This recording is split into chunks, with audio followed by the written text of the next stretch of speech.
I just want to say a couple things about why turn data into sound, because that's what you're going to hear. You're going to hear data turned into sound.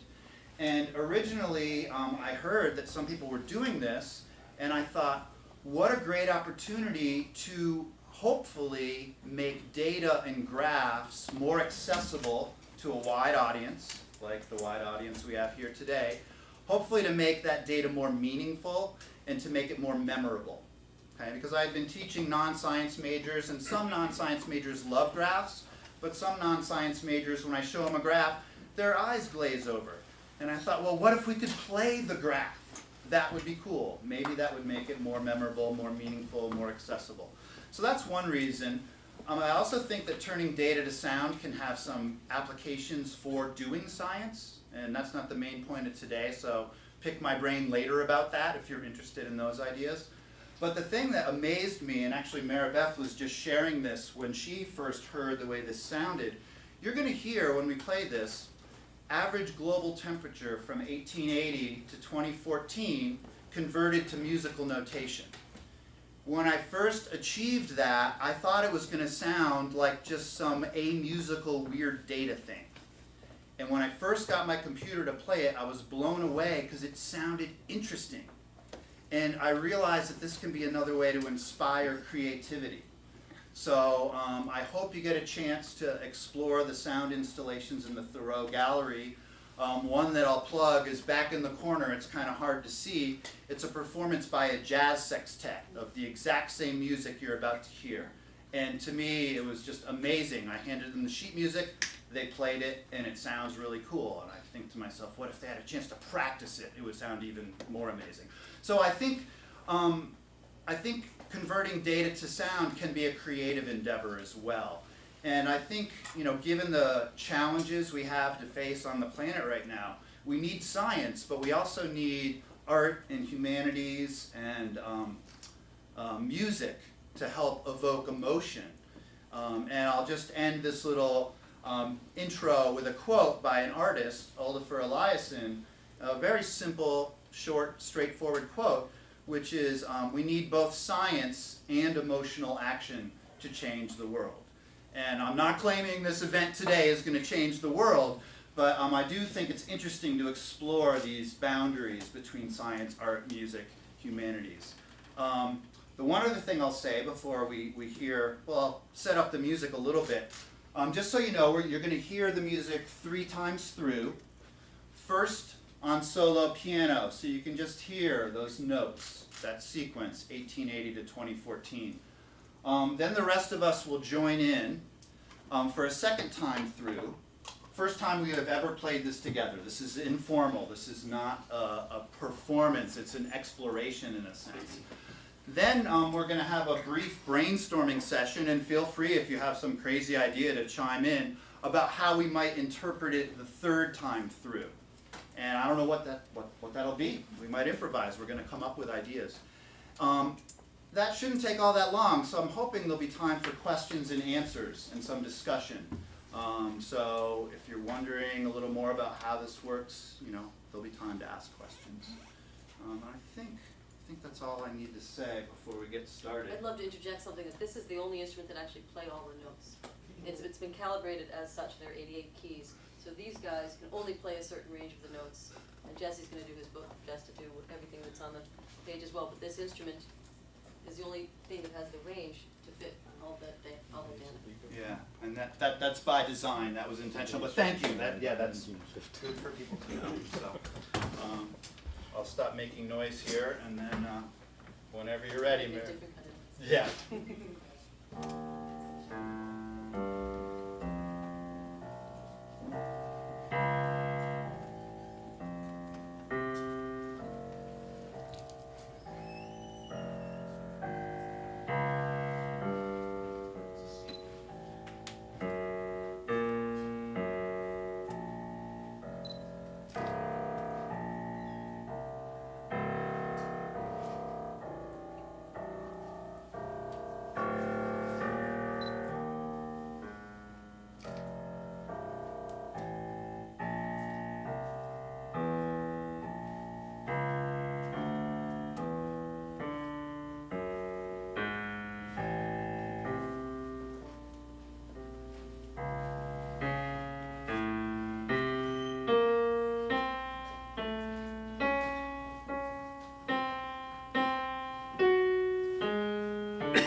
Yeah, so I'll count us in, and yeah, so the rest of us will be joining on that now. So. Let's see. 1, 2, 3, 4,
Yeah. So that was cool. That's the first time I've heard it like that before. So yeah, do people have thoughts about how we might, free from the notes written if you want to, or whole notes, or bend notes, or? Feel in a groove. So we're still in the same six, but I'm just kind of picking some. Yeah, let's do. Yeah, I like it. Yeah. Is that good with you guys? The other thing I'm thinking I'll do is hopefully I can still do this now that we're adding the syncopation. I didn't practice this, but I may abandon. But if I can keep track of it, I will yell out the decade every 30 years. So For this one, I can call it too, probably. yeah, help me out. Yeah. So just so you know, it begins 1880. So I'll try to yell out 1910, 1940, 1970, 2000. You guys, when you commit, if you want, you can just pick a note or two out of the measure and just go blat, blat, or something. Yeah. Hold the riddle. Yeah. Range it. Because actually, there's a couple that really work, holding them across the bar. All right. So will it work for me to count in like 6 kind of You straight, betcha. and then we'll Yep. start the, okay. 1, 2, 3, 4, 5, 6.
share an initial reaction.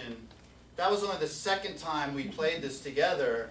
I really think there's room for creative exploration here, which is not what I expected when I first did this transfer data to sound thing. So,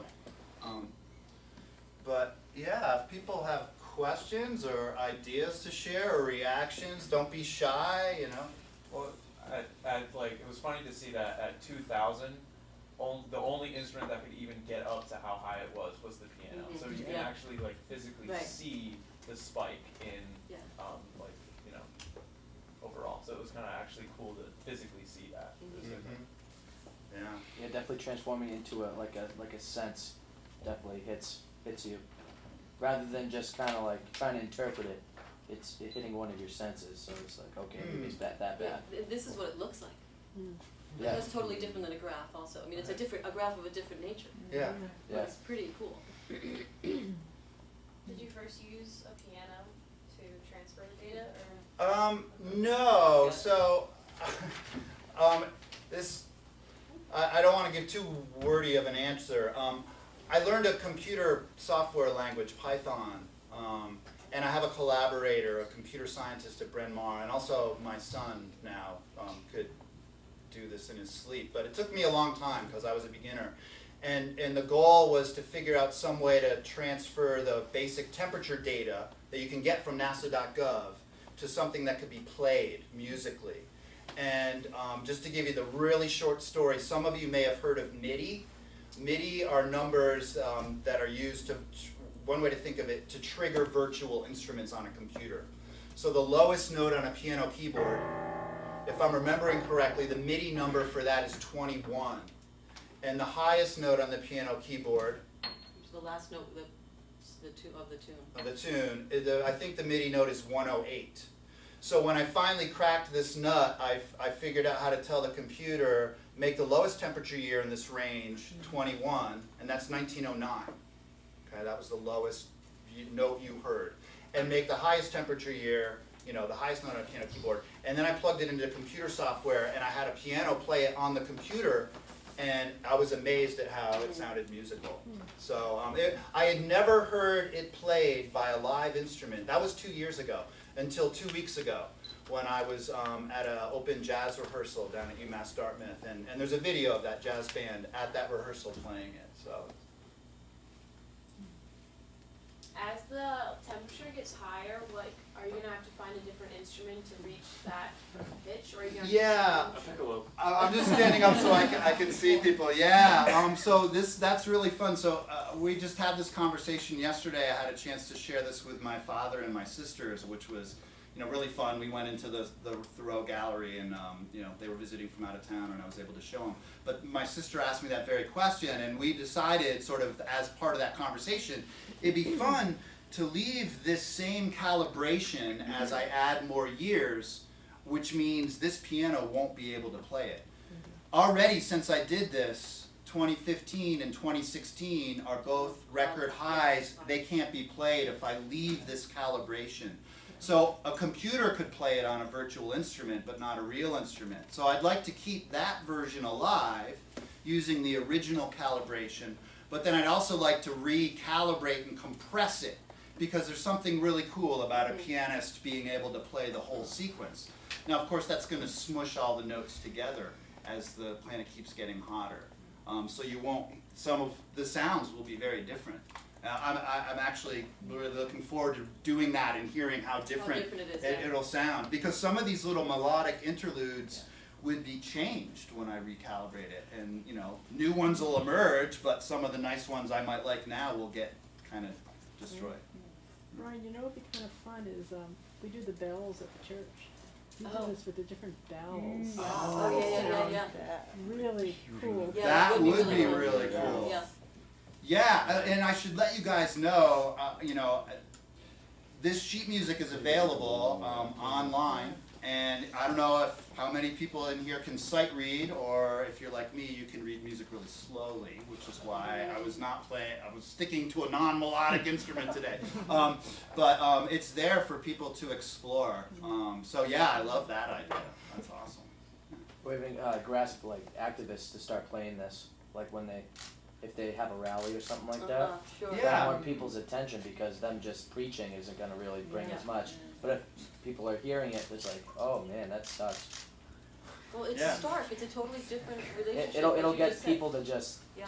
be like, okay, it's a different perspective, so I Yeah. might look into it more. Yeah, no, I like that idea a lot. Yeah, it's mostly been a side project, so I haven't had enough time and energy to always be able to devote to this. But now that I'm hearing live musicians play it, it's just opening this whole new, universe of possibilities. One of them being what you just described, for sure. Yeah. I mean, not to try to ask an obvious question, but I know a lot of you in here are science majors because I know you from my classes, and I know you guys understand graphs really well, right? And so you see that graph and you see that spike. Is there a different reaction that you feel when you hear this played than when you see a graph? Yeah. I mean, for me it is, but I'm so invested in this thing that I have my own. Yeah.